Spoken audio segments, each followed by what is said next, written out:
Your Excellency, the Prime Minister of Ethiopia,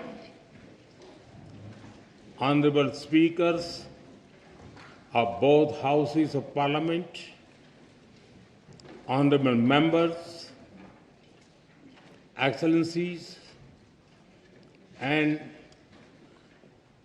my dear sisters and brothers of Ethiopia.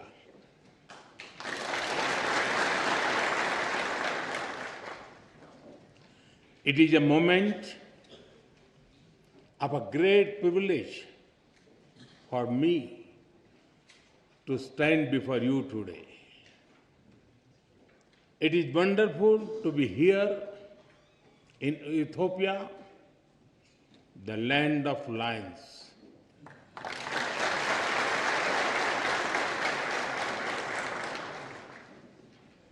I feel very much at home because my home state Gujarat in India is also home to lions.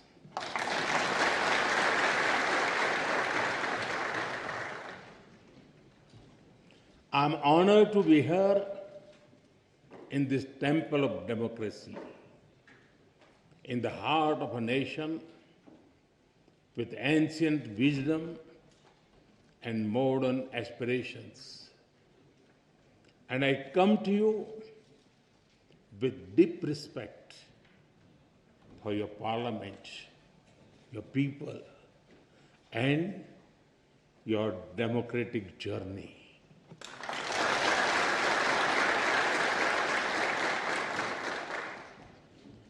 On behalf of the 1.4 billion people of India, I bring greetings of friendship, goodwill, and brotherhood.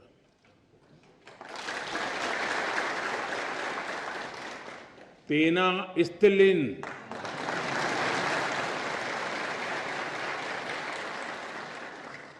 Salam.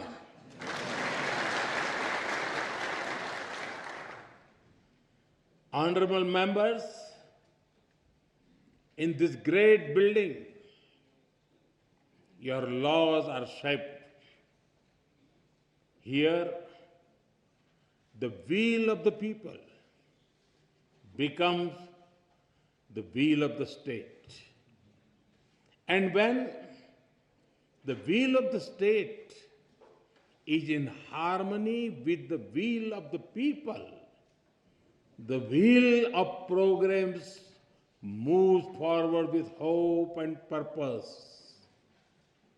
Through you, I am also speaking to your farmers in the fields, to the entrepreneurs building new ideas, to the proud women leading communities and institutions, and to the young people of Ethiopia who are shaping the future. I thank you for the immense privilege. Yesterday, I was also honored to receive the Grand Honor Nishan of Ethiopia from my dear friend, Prime Minister Dr. Abiy Ahmed. I accept this award with folded hands, with humility, on behalf of the people of India. Am Sagnalo.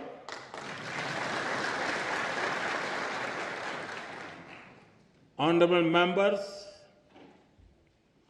Ethiopia is one of the oldest civilizations in human history. Here, history is alive in the mountains, in the valleys, and in the hearts of the Ethiopian people. Today, Ethiopia stands tall because Its roots are deep. To stand in Ethiopia is to stand where the past is honored, the present is full of purpose, and the future is welcomed with open hearts.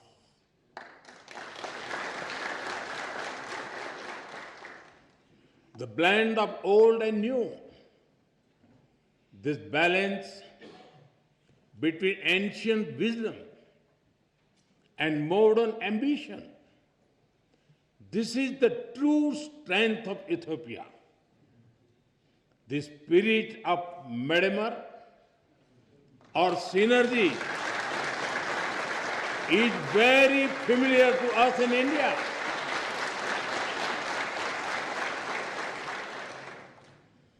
Like the monolithic churches of Lalibela, the ancient rock temples of Tamil Nadu in India are also prayers set in stone.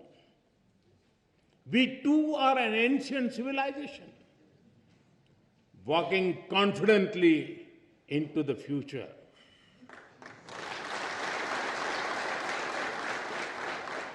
With the call of Sabka Saath, Sabka Vikas, Sabka Vishwas, Sabka Prayas, together for everyone's growth, with everyone's trust and effort. Our emotions for our motherland also reflect our shared perspectives. India's national song, Vande Mataram, and the Ethiopian national anthem, both refer to our land as the mother.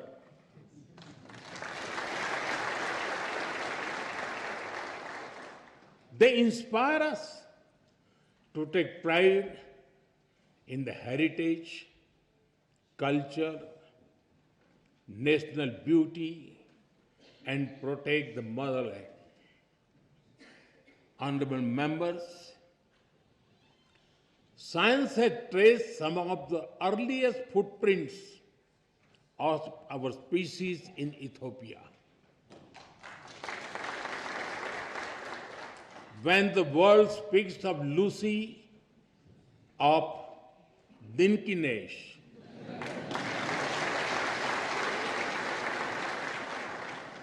they are not speaking only of fossil. They are speaking of a beginning.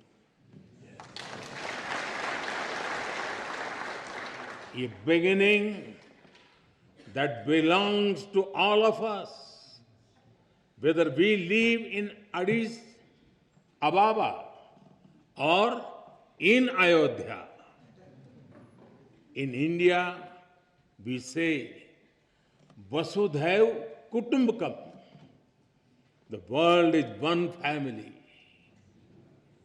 It reminds us that beyond politics, beyond borders, beyond differences, we share a common origin. And if our beginning was shared, then our destiny must also be shared. Honorable members, India and Ethiopia share warmth in climate as well as in spirit. Nearly 2,000 years ago, our ancestors built connections across great waters. Across the Indian Ocean, merchants sailed with spices, cotton, coffee, and gold. But they traded more than goods. They exchanged ideas, stories, and way of life. Ports like Adulis and Dholera were not just trade centers. They were bridges between civilizations. In modern times, our relationship entered a new era. Indian soldiers fought alongside Ethiopians for the liberation of Ethiopia in 1941.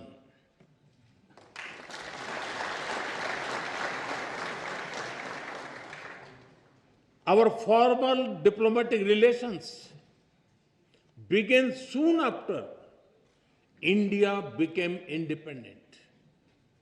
But even before embassies were set up, our people had already started writing a new chapter together.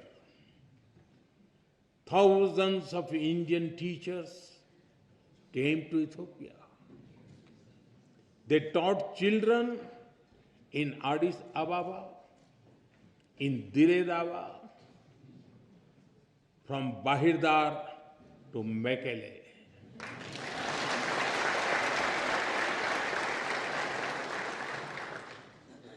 They reached Ethiopian schools and entered Ethiopian hearts.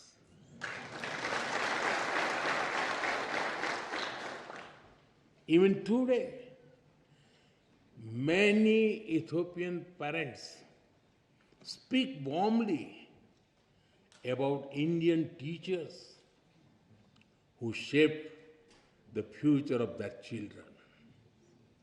And just as Indian teachers came here, Ethiopian students also traveled to India, seeking knowledge and friendship.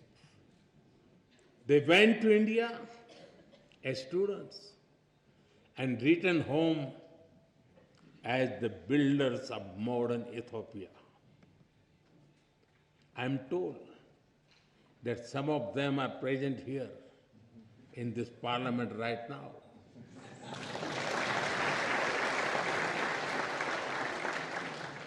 Including the Honorable Speaker Tagese Chapo.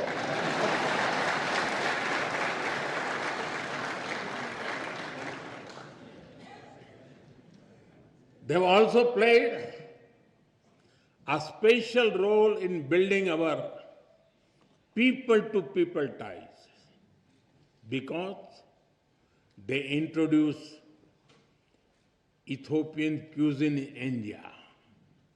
In India, we also enjoy eating Sri Anna, millets like ragi and bajra.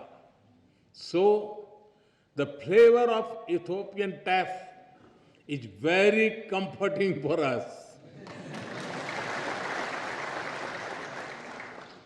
And since we enjoy eating the Indian thali, the European bayanetu also feels very familiar to us.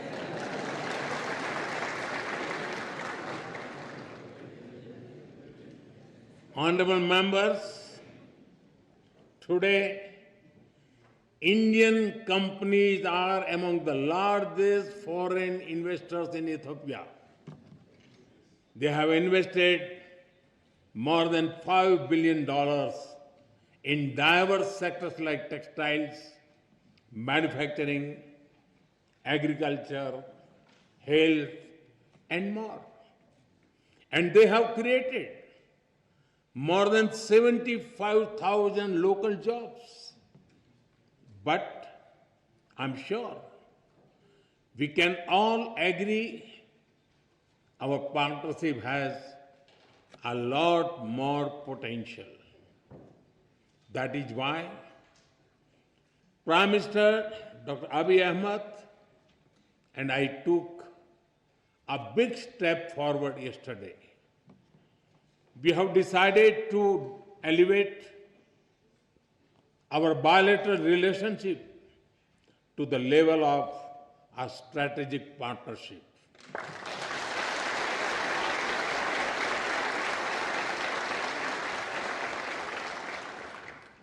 This will unleash the potential of our economics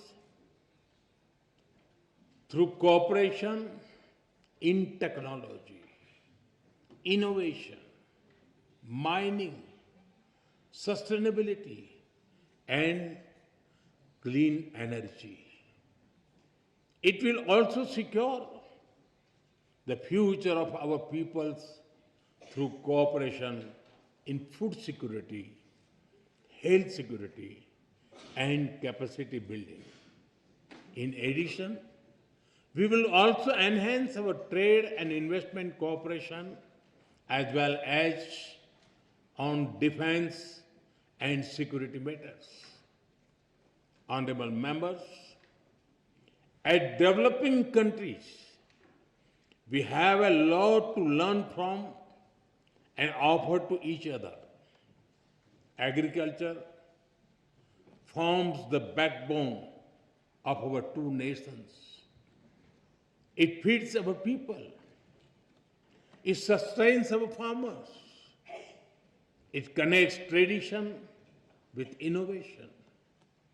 We can work together to develop better seeds, irrigation systems, and soil health technologies. As climate change affects rainfall and crop cycles, we can share knowledge in climate resilient farming, from dairy farming to farm mechanization, from millet research to food processing. Together, we can help our farmers prosper. Honorable members, in India, we have built a robust digital public infrastructure. It has transformed the way we deliver services and how people access them. Today, every citizen in India can use technology for payments, for identity, and for government services. More than half of the world's real-time digital payments now happen in India. Welfare benefits worth over $500 billion have reached hundreds of millions of beneficiaries directly in their bank accounts without leakages or corruption. 3 times every year, nearly 100 million farmers receive financial assistance at the click of a button. As you roll out the Digital Ethiopia 2025 strategy, we are ready to share our expertise and our experience with Ethiopia.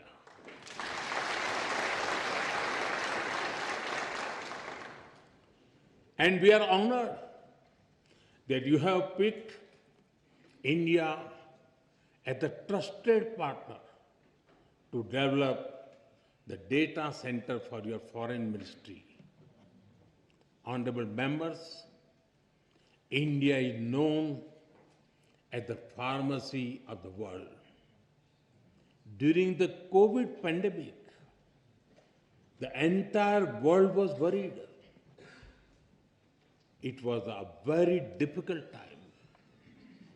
Despite limited resources, we considered it our sacred duty to humanity to do everything possible to help others. India sent medicines and vaccines to more than 150 countries. It was India's proud privilege to supply Ethiopia with over 4 million vaccine doses.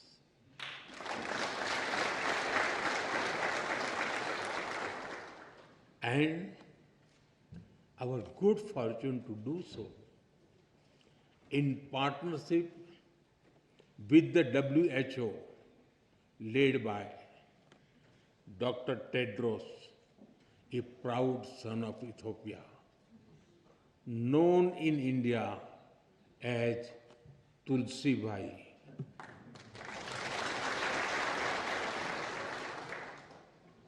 I'm glad that our healthcare cooperation is growing from pharmaceuticals to hospitals and from traditional medicine to telemedicine. We are committed to strengthen our health security cooperation further, from provisioning of new equipment in hospitals to capacity building to healthcare professionals. Honorable members, Ethiopia sits at a crossroads of Africa. India stands at the heart of the Indian Ocean. We are natural partners in regional peace, security, and connectivity. Our commitment to mutual security becomes stronger with the signing of the Defense Cooperation Agreement earlier this year. This arrangement focuses on closer military cooperation. It includes collaboration in cybersecurity, in defense industries, in joint research, and in capacity building. I take this opportunity to thank Ethiopia for your solidarity after the terrorist attack in India in Pahalgam in April. I also thank you for receiving our all-party parliamentary delegation so warmly and for affirming the commitment of zero tolerance towards terrorism. Honorable members, as vibrant and diverse democracies, we both understand that democracy is a way of life and it is a journey. It is shaped sometimes by debate, sometimes by disagreement, but always by belief in the rule of law and the will of the people.